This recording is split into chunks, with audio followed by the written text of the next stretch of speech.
వికారాబాద్ జిల్లా పూడూరు మండలం మన్నెగూడలో అక్రమంగా నిర్మించిన స్లాబ్ను కూల్చిన పంచాయత్ శాఖ అధికారులు తమ ప్రాపర్టీలో అక్రమంగా వేరే వాళ్ళు ఇల్లు నిర్మించారంటూ ఫిర్యాదు రావడంతో కోర్టు నోటీసుల ద్వారా పోలీస్ బందోబస్తు మధ్య డిస్మెంటల్ చేయడం జరిగిందని వికారాబాద్ డిపిఓ తెలిపారు.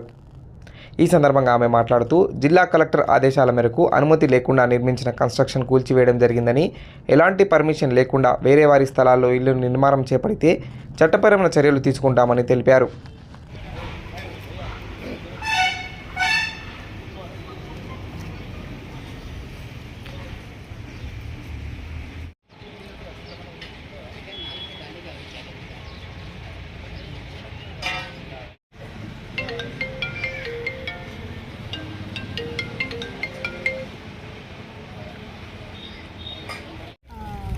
డిపిఓ వికారాబాద్.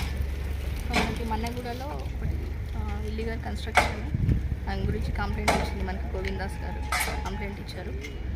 సో మనకి కోర్ట్ ఆర్డర్స్ కూడా ఉన్నాయి 2024 మార్చ్లో.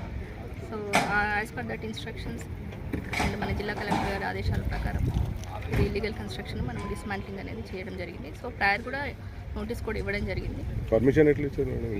సో మనకి వాళ్ళకి పట్టా పాస్బుక్లు ఉన్నాయి, కోర్ట్ ఆర్డర్స్ కూడా ఉన్నాయి. సో అది ఇన్ఫర్మేషన్ లేకుండా పర్మిషన్ ఇచ్చారు, but permission also cancel. A survey number madam? Survey number 49. Private land కదా మేడం ఇది?